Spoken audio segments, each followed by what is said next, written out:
सर्व अंगणवाडी सेविकाताईंना माझा नमस्कार. स्वागत आहे तुमचं माझ्या चॅनलवरती.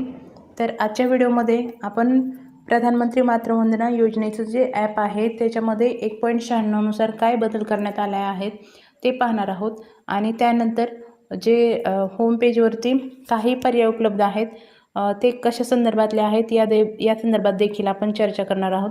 आणि त्यानंतर बेनिफिशरीज रजिस्ट्रेशन झाले आहे की नाही याच्या चेक करण्याच्या 1-2-3 पद्धती आहेत त्या देखील मी तुम्हाला सांगणार आहे. जरी तुमच्याजवळ त्या बेनिफिशरीचा मोबाईल नंबर नसेल तरी देखील विदाऊट मोबाईलचं सर्च करता तुम्ही त्या बेनिफिशरीचं रजिस्ट्रेशन झालं आहे का नाही याची खात्री करू शकता. ते देखील मी तुम्हाला या व्हिडिओमध्ये सांगणार आहे. तर याच्यासाठी तुम्ही व्हिडिओ शेवटपर्यंत पहा. चला तर मग सुरुवात करूया. तर याच्यामध्ये 2 अपडेट उपलब्ध झाले आहेत या 8 दिवसामध्ये. एक म्हणजे 1.95 आणि दुसरं म्हणजे 1.96. तर 1.95 नुसार देखील याच्यामध्ये ॲपमध्ये काही बदल करण्यात आले आहेत. तर सुरुवातीला आपण जेव्हा ॲपमध्ये काही काम करत होतो तेव्हा आपण ॲटोमॅटिकली त्यामधून लॉग आऊट होत होतो आणि पुन्हा जेव्हा आपण लॉग इन करायला जात होतो तेव्हा तुम्ही ऑलरेडी लॉग इन आहात असं आपल्याला नोटिफिकेशन येत होतं व आपण लॉग इनच करू शकत नव्हतो त्यानंतर. तर तो जो प्रॉब्लेम आहे तो 1.95 नुसार आपला दूर करण्यात आला आहे. आता जेव्हा तुम्ही एखाद्या फोनमधून लॉग इन असाल आणि पुन्हा तुम्ही दुसऱ्या वेळेस लॉग इन कराल त्यावेळेस तुम्ही तुमचा जो पासवर्ड आणि यूजर टाकल्यानंतर तुमच्यासमोर 2-3 बॉक्स येतात. त्याच्यामध्ये एक लाल कलरचा बॉक्स येतो. त्याच्यामध्ये तुम्हाला असं सांगण्यात येतो की तुम्ही सर्व डिव्हाइसमधून लॉग आऊट होऊ इच्छिता का. मग त्या लाल बॉक्सवरती तुम्ही टच केल्यानंतर तुमच्यासमोर एक इंटरफेस ओपन होतो. त्याच्यामध्ये तुम्हाला तुमचा मोबाईल नंबर टाकायचा आहे. मोबाईल नंबर टाकल्यानंतर तुम्ही जो मोबाईल नंबर टाकत आहात त्याच्यावरती एक OTP सेंड होतो. OTP तुम्ही जेव्हा सबमिट करता त्यावेळेस तुम्हाला नोटिफिकेशन येतं की तुम्ही सक्सेसफुली सर्व डिव्हाइसमधून लॉग आऊट झालेला आहात. आणि लॉग आऊट जेव्हा तुम्ही होता तेव्हा पुन्हा एकदा तुमच्यासमोर लॉग इन करण्यासाठीचं पेज उपलब्ध होतं जिथं तुम्हाला तुमचा यूजर आणि पासवर्ड टाकून पुन्हा तुम्ही लॉग इन करू शकता. तर हा जो आपला सर्वात मोठा प्रॉब्लेम होता लॉग आऊट होण्याचा तो 1.95 नुसार दूर करण्यात आला आहे. व 1.96 नुसार ही जी होम स्क्रीन आहे याच्यावरती हे अशा प्रकारचं इंटरफेस आपणास उपलब्ध करून दिलेला आहे. तर पहा तुमचे फॉर्म भरल्या का नाही याची खात्री या सुरुवातीच्या होम पेजवरून देखील तुम्ही करू शकता. तर इथं पहा, इथं जे दिसत आहे बेनिफिशरीचे आहेत तुम्ही 2025-26 मध्ये एकूण किती रजिस्टर केले आहेत. तर मी 6 बेनिफिशरीचं रजिस्ट्रेशन केलं आहे. या संख्येवरून देखील तुम्हाला लक्षात येऊ शकतं की तुमचं जे फॉर्म तुम्ही भरला आहे तो सबमिट झालेला आहे का नाही ते. त्यानंतर पहा पुढचं जे आहे ते आहे ड्यू लिस्ट. तर इथं पहा तुम्ही पोषण ट्रॅकरमध्ये ज्या काही तुमच्या गरोदर आणि स्तनदा माता आहेत त्यांची इथं ड्यू लिस्ट दाखवत आहे. ज्या की तुम्ही सुरुवातीला ज्या पात्र नाही आहेत त्या रिजेक्ट केल्यानंतर जे तुम्हाला अपेक्षित फॉर्म भरणं आहे त्याची इथं संख्या दाखवत आहे. आणि शेवटचा जो आहे तो due list registration lapsing in 30 day म्हणजे जर तुमचे रिजेक्ट झालेले फॉर्म आहेत ते इथं तुम्हाला इथं संख्या दाखवणार आहे. त्यानंतर पहा पुढे इथं देखील तुम्हाला काय करण्यात आलं आहे आता नवीन चेंज. नवीन जे बेनिफिशरीचे रजिस्ट्रेशन करण्यासाठी तुम्हाला इथं देखील उपलब्ध करून देण्यात आलं आहे. इथं जे प्लसचे चिन्ह दिसत आहे याच्यावरती तुम्ही टच केल्यानंतर इकडं आपल्याला डाटा एंट्रीमधून जशा प्रकारे नवीन रजिस्ट्रेशनचा फॉर्म ओपन होतो त्याचप्रमाणे इथून देखून तुम्हाला तो फॉर्म ओपन होतो. त्यानंतर आपले जे आपण पूर्वीप्रमाणे जिथून काम करत होतो ते ऑप्शन देखील तसेच उपलब्ध आहेत जसे पूर्वी होते. तर इथं पहा अशा प्रकारे आपण डाटा एंट्रीमध्ये जाऊन देखील इथं बेनिफिशरीचं रजिस्ट्रेशन करू शकतो. त्याचप्रमाणे इथं आपल्याला पोषण ट्रॅकरनुसार ड्यू लिस्ट देखील उपलब्ध आहे. त्यानंतर पुढचं मी तुम्हाला आज या पर्यायाबाबत सांगणार आहे. याच्याबद्दल मी तुम्हाला सांगणार आहे. तर हा जो पर्याय आहे तो आहे केस क्लोजर. तर याच्यामध्ये पहा तुमच्या ज्या काही पहिल्या खेपेच्या गरोदर आहेत ज्या तुम्ही भरल्या आहेत रजिस्ट्रेशन तुम्ही त्यांचं केलं आहे त्यांचा बेनिफिशरी ID देखील तुम्हाला याच्यामध्ये उपलब्ध होतो.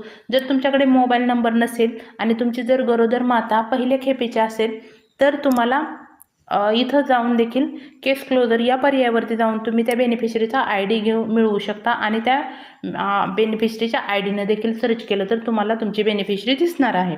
त्यानंतर या पर्यायामध्ये कशासाठी आहे हा पर्याय मी तुम्हाला सांगणार आहे. चला आपण या पर्यायावरती जाऊया. तर आहे तर पहा इथं तुम्ही आजपर्यंत जेवढ्या पहिल्या खेपेच्या गरोदर भरलेल्या आहेत त्या इथं तुम्हाला दिसणार आहेत. त्यानंतर त्यांच्या खाली तुम्हाला बेनिफिशरी ID दिसणार आहे. त्यानंतर पहा रजिस्टर तुम्ही ज्या तारखेला तुमच्या बेनिफिशरी केल्या आहेत त्या इथं दिसणार आहेत. LMP डेट, ANC डेट इथं तुम्हाला दिसत आहे. आणि महत्त्वाचं म्हणजे हा पर्याय उपलब्ध कशासाठी करून देण्यात आला आहे ते आपण पाहूया आता. तर पहा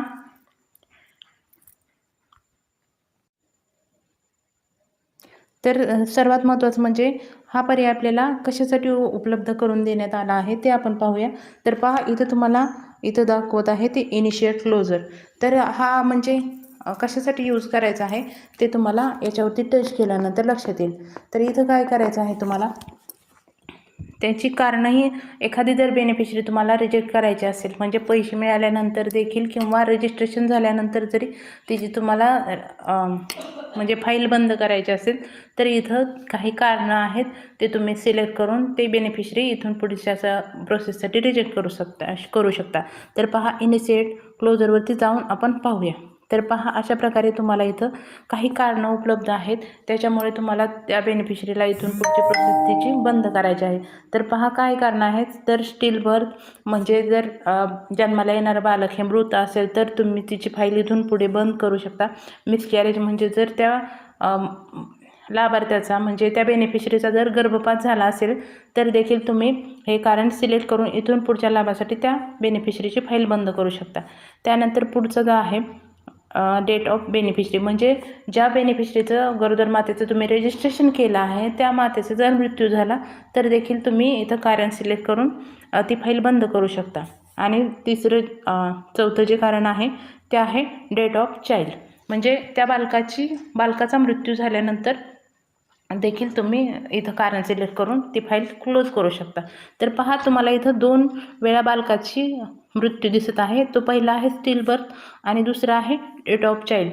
तर या 2 गोष्टी वेगवेगळ्या आहेत. जर जन्माला येताना बाळ तुमचं मृत्यू जन्माला आला असेल तर पहिल्या नंबरचा ऑप्शन तुम्ही सिलेक्ट करू शकता म्हणजे स्टिल बर्थ.